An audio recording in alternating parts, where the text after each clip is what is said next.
નમસ્કાર. મારી ઓપીડીમાં હમણાં 2-4 ભણેલા ગણેલા વ્યક્તિઓએ મને પ્રશ્ન પૂછ્યો કે બેન, ઘણા બધા રોગોમાં તમે એવું સજેસ્ટ કરો છો કે નાકમાં ગાયના ઘીના ટીપા નાખવા જોઈએ, તો આનું કંઈ લોજિક ખરું? તો મિત્રો, આજનો મારો વિડીયો નસ્ય ઉપર છે. નસ્ય કેવી રીતે ઇમ્પેક્ટફુલ હોય છે એ હું તમને મોડર્ન પોઈન્ટ ઓફ વ્યૂ પણ સમજાવવા માંગુ છું. અને નાની નાની ઘણી બધી એવી બીમારીઓ છે કે જેમાં નાકમાં કોઈ પણ પ્રકારના ટીપા નાખવામાં આવે તો એ અદ્ભુત પરિણામ આપે છે. હું છું ડૉક્ટર દેવાંગી જોગલ, જોગી આયુર્વેદ હોસ્પિટલ, સુરતથી.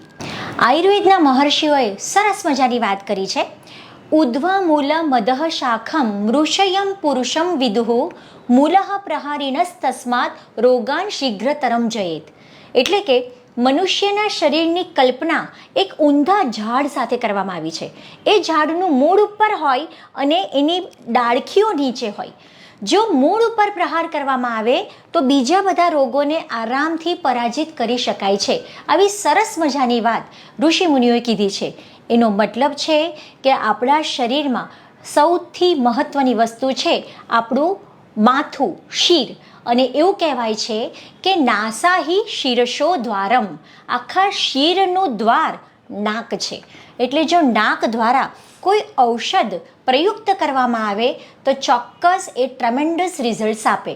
ઔષધ સિદ્ધ તેલ, ઘી અથવા વનસ્પતિના સ્વરસના નાકમાં ટીપા નાખવામાં આવે એનું નામ છે નસ્ય. ઘણા બધા રોગો જેવા કે ક્રોનિક રાઇનાઇટિસ, સાઇનસાઇટિસ, જૂની શરદી, મગજના રોગો જેમાં ઉન્માદ એટલે કે ગાંડપણ, વાઈ કે ખેંચની બીમારી, સતત વિચારો આવવા, એન્ઝાયટી, સ્ટ્રેસ, ઇન્સોમ્નિયા એટલે કે અનિદ્રા, એના સિવાય ઘણા બધા હોર્મોનલ ડિસીઝ જેમ કે થાઇરોઇડ, પીસીઓડી, ડાયાબિટીસ, આ બધા જ રોગોમાં જનરલી અમે નસ્ય સજેસ્ટ કરતા હોઈએ.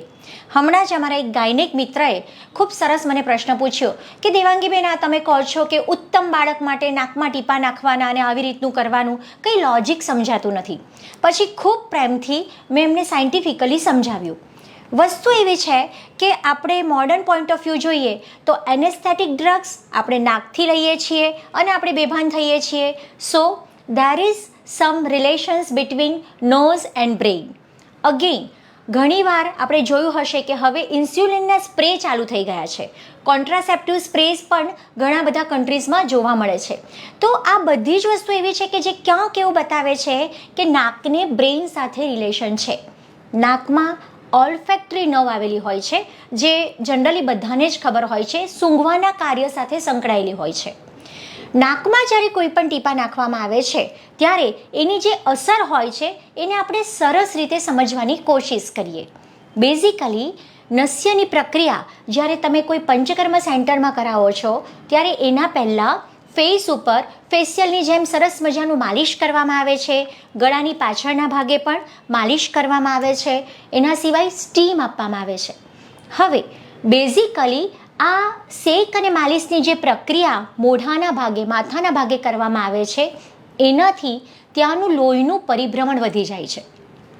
લોહીનું પરિભ્રમણ વધવાથી મગજમાં એક BBB નામની સિક્યોરિટી સિસ્ટમ છે, that is blood brain barrier, જે નાકમાં નાખેલી વસ્તુને સરળતાથી મગજમાં એબ્સોર્બ નથી થવા દેતી. હવે જ્યારે તમે આ પ્રોસિજર કરો છો ત્યારે નેચરલી માથામાં લોહીનું પરિભ્રમણ વધે છે અને એના લીધે BBB થોડોક નીચો જાય છે. એટલે હવે પછી જે નાકમાં ટીપા નાખવામાં આવશે એ ચોક્કસ સારી રીતે અંદર એબ્સોર્બ થઈ શકશે. બીજી મહત્ત્વની વસ્તુ, ઓલ્ફેક્ટરી નર્વનું કનેક્શન હવે આપણે જોઈએ. ઓલ્ફેક્ટરી નર્વ નાકમાં નાખવામાં આવેલા ટીપાથી સ્ટિમ્યુલેટ થાય છે. એ સ્ટિમ્યુલેશન આગળ લિમ્બિક સિસ્ટમ પર અસર કરે છે. લિમ્બિક સિસ્ટમ એ મગજની એક એવી રચના છે જે ઘણી બધી વસ્તુઓનું સંકલન કરી રહી છે. લિમ્બિક સિસ્ટમનું સ્ટિમ્યુલેશન આગળ હાઇપોથેલેમસ સુધી જાય છે.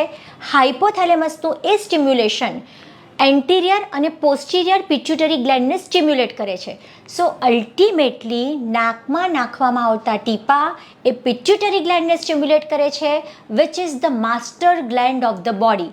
શરીરમાં બધા જ પ્રકારના હોર્મોન્સનું નિયંત્રણ પિટ્યુટરી ગ્લેન્ડ કરે છે. આથી કોઈ પણ એન્ડોક્રાઇનલ અંતઃસ્રાવી ગ્રંથિજન્ય રોગ છે તો એમાં કાયમ જો નાકમાં ટીપાં નાખવામાં આવે તો એ ખૂબ અસરકારક પરિણામ આપે છે. કારણ કે સ્ટ્રેસ જ્યારે વધારે હોય છે તો રિલેક્સેશન માટે પણ ક્યાંક હોર્મોન્સ જવાબદાર છે. કોઈ પણ એન્ડોક્રાઇનલ ડિસીઝ જેમ કે ડાયાબિટીસ, પીસીઓડી, થાઇરોઇડ, આ બધામાં પણ ક્યાંક હોર્મોન્સનું ઇમ્બેલેન્સ જવાબદાર હોય છે. આના પરથી ખબર પડે છે કે નસ્યની પ્રક્રિયા એ ન્યુરો એન્ડોક્રાઇનલ લેવલે વર્ક કરે છે. મહત્વની ત્રીજી વસ્તુ છે અને એ છે ન્યુરો સાયકોલોજીકલ જંક્શન. મેં તમને આગળ જ કીધું કે ઓલ્ફેક્ટરી નર્વ એ લિમ્બિક સિસ્ટમ સાથે કનેક્ટેડ છે. હવે લિમ્બિક સિસ્ટમ એ બિહેવિયરલ આસ્પેક્ટ માટે જવાબદાર છે. અમારા શાસ્ત્રોમાં ગાંડપણ, ખેંચની બીમારી, ખૂબ વિચારો આવવા, મગજ કંટ્રોલમાં ન રહેવું, આવી જે માનસિક બીમારીઓ છે, મોટા ભાગની દરેક બીમારીમાં અલગ અલગ પ્રકારના ઘી અથવા તેલો નાકમાં નાખવાનું ઋષિ મુનિઓએ સ્પષ્ટતા સાથે જણાવ્યું છે. એટલે કે નાકમાં નાખવામાં આવેલા આ ટીપા લિમ્બિક સિસ્ટમને સ્ટિમ્યુલેટ કરે છે, જેનાથી મનુષ્યનું બિહેવિયર નોર્મલ થવાની શક્યતા વધી જાય છે. તો આમ નસ્ય એ ન્યુરો સાયકોલોજીકલ જંક્શન પર પણ ઉત્તમ પરિણામ આપે છે. એટલે ઓવરઓલ જોવા જઈએ તો નાકમાં નાખવામાં આવેલા આ ટીપા એ ઘણી રીતે કામ કરે છે.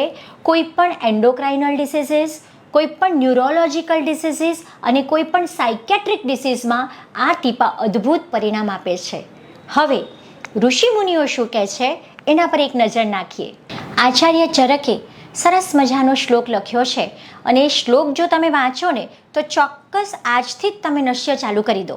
ચાલો કંઈક વસ્તુ આપણે એમાંથી સમજીએ. નસ્તઃ કર્મ યથા કાલમ યો યથોક્ત નિષેવતે ન તસ્ય ચક્ષુર ન ઘ્રાણમ ન ક્ષોત્રમ ઉપહન્યતે. એટલે કે સમયસર નાકમાં ટીપા જે વ્યક્તિ નાખે છે, ન તસ્ય ચક્ષુર એની આંખો, ન ઘ્રાણમ એનું નાક, કે ન ક્ષોત્રમ કે કાન, એ કશું જ ડેમેજ થતું નથી, એ બધું બરકરાર રહે છે.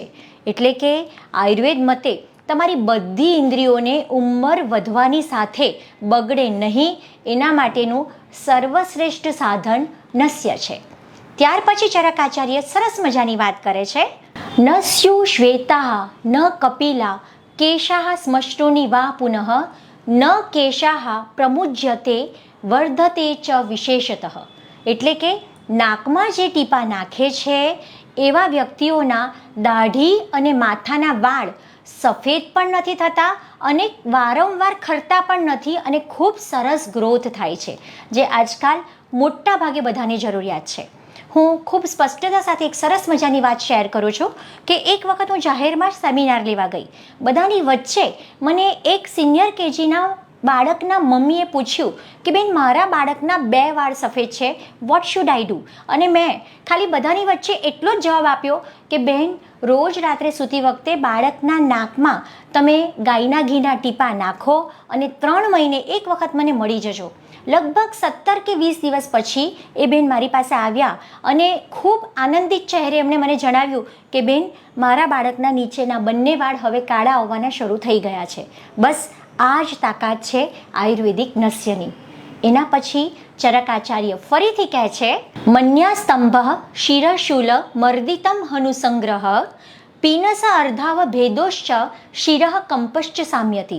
બધા ભયંકર રોગોના નામ ચરકાચાર્યએ ખૂબ સહેલાઈથી કહી દીધા છે કે જો તમે નસ્ય રોજ કરશો ને તો આવા રોગો થશે પણ નહીં અને થયા હશે તો મટવાની શક્યતા વધી જશે.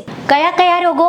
મન્યાસ્તંભ એટલે કે ગરદન જકડાઈ જવી, શિરશૂલ એટલે કે માઇગ્રેન કે ટેન્શન હેડેક કે વાસ્ક્યુલર હેડેક, અર્ધિત એટલે કે ફેશિયલ પેરાલિસિસ, હનુગ્રહ એટલે કે જડબું તમારું જકડાઈ જવું. એના સિવાય પીનસ એટલે કે જૂની શરદી, સાઇનસાઇટિસ, ક્રોનિક રાઇનાઇટિસ, એલર્જીક રાઇનાઇટિસ, અર્ધાવ ભેદ એટલે કે અગેન સ્પેસિફિક માઇગ્રેન. એના સિવાય શિરઃ કંપ, આપણને પાર્કિન્સન્સના લક્ષણ છે, શરીરમાં અમુક પ્રકારે ધ્રુજારી થતી હોય એવું લાગે છે, તો આ બધા જ ન્યુરોલોજીકલ ડિસઓર્ડર્સ પણ નસ્યથી સારા થઈ શકે છે.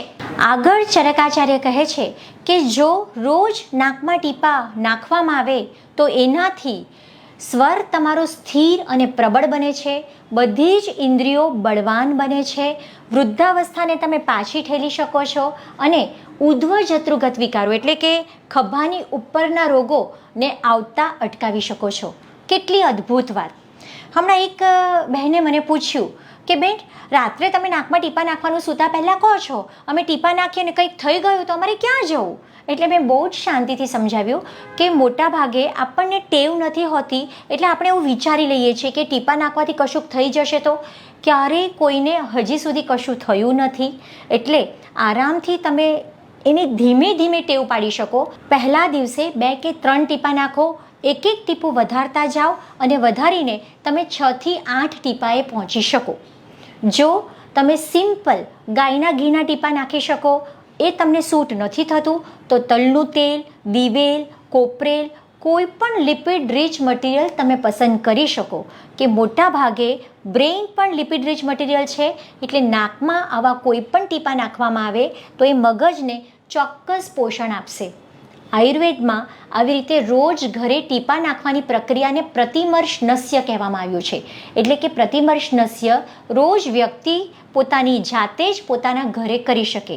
હા, તમને સમજ નથી પડતી તો તમે અવશ્ય તમારી નજીકમાં કોઈ પણ વૈદ્યનો સંપર્ક કરીને પૂછી શકો કે મારે કયા ટીપા વાપરવા જોઈએ.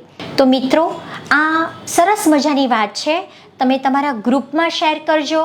બને ત્યાં સુધી રોજ નસ્યની એક આદત પાડી દેજો. મને ઘણા દર્દીઓએ એવું કીધું છે કે નાકમાં ટીપા નાખવાથી ખૂબ સરસ ઊંઘ આવે છે. અમારે ક્યારેક ટ્રાન્ક્વિલાઇઝર કે સેડેટિવ કોઈક લેવી પડતી હતી, હવે એની જરૂર જ નથી પડતી. એક જે ડીપ સ્લીપ છે ને, એનો અનુભવ અવશ્ય તમે કરી શકશો. આશા રાખું છું કે માહિતી બધે જ શેર કરીને અમારી ચેનલને સબસ્ક્રાઈબ કરજો. ધન્યવાદ.